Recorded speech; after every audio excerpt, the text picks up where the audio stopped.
اعوذ بالله من الشیطان الرجیم بسم الله الرحمن الرحیم. بالکل د زراعتو چې کوم مسله ولا د زموږ د بجلی غه دا کې ګورنمنت یو پروګرام ورته جوړ کړي چې د شمسیان مشتي ته درکوو. نو په دا کې بیا د زمیندار اکشن کمیټې د کشلاغ پښین شکم خلکو د 12 کسانو د دوی په موجودګي باندې دا ما په خپل جانب په خپل از ما د 2 برمو اکاونټ ما پیسې ما تقریبا 12,000 روپۍ ما جمع کړې چې دا دوی موږ ته دا دوی د چیز دی ولای چې دا موږ د خرچه لګیږي او دا بیا موږ حساب سره وکړو دا ډیر غټ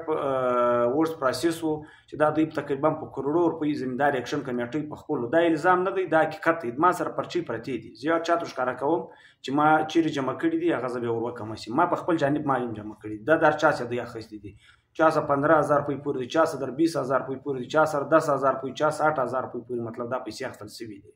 نو دا ډیر غټ غپلا پکې شوی ده نو د ګورنمنت کوم شمسیانې چې مکم کوم پیسې اکاونټ ته رااله د ګورنمنت له طرفه بالکل یو ضرر هم کرپشن نه دی شوی. ګورنمنت خپل مطلب 20 लाख روپۍ د سړي په اکاونټ کې ورسېدلې هغه سړي واخیستلې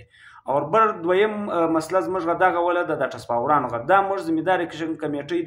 د برنامه کمیټې د موږ په اعتماد کې یو زمیندار نه دی اخستي اوس په دا کې د اول خپل جانب د شمس د ټسپاور ما په خپل پیسو ما اخستي دي ګورنمنت ته بالکل اجازه تی وابډا والا چې دی وګوري چې کسر قدر دی یو بالکل د ټسپاور ما ته ګورنمنت راکړی ما په خپل پیسو ما اخستي دي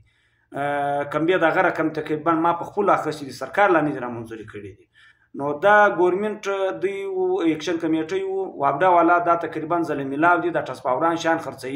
نو ولې اعظم موږ د دې ډیر غندنه کوو چې موږ دا ټسپامر د کمبا دا بالکل په یو صورت نه ورکو نه ورکول کیږي او دا 20 लाख روپۍ دا 20 लाख روپۍ و شمسیان نه دی چې دا وسته حساب ورته وکړه دا وس د خلک لګي چې تقریبا خلک د جیب 3 लाख 4 लाख د خلک راځي چې 7 लाख روپۍ د جیب ورکړي دي. نو په دا باندې خصوصا مسله نه ده حل او په دا پیسو کې بالکل اکشن کمیټې ډیره غټه غفله کړې ده راي پر دې باندې د ګورنمنت اکشن واخی پر دې سدي حساب وسی خپل نمائندگان دار سړي ار ممبرو د کشلاغه سیونه چې در پښنه پوری بیا در کانکه پوری در ار علاقې خپل نمائندگانو دا ګرد په ګډ پر جوړ تور باندې پیسې دی واسطه هم دا دي معلوم دي هر سړی معلوم دي ما چیرې جمع کړی دي ما کوم ضرورت پیښ زبده کاغذ جمع کړم ما چیرې جمع کړی دي ما دا سړی جمع کړی دی ما عدالت پر دایمدا چوک باندې جمع کړی دی خپل نماینده دی خپل ممبر دی خپل پرپیډ ما ته غس دا شی را کړی دی اکشن کمیټې پرپیډ ما په خیال یو صاحب مو سره ناستو بالکل دا برچ موږ د پیسې جمع کولې یو صاحب ولو بای پیسې بالکل پیژنه بیا بعد کوم پښتنه وکړه مو دا نماینده دی هغه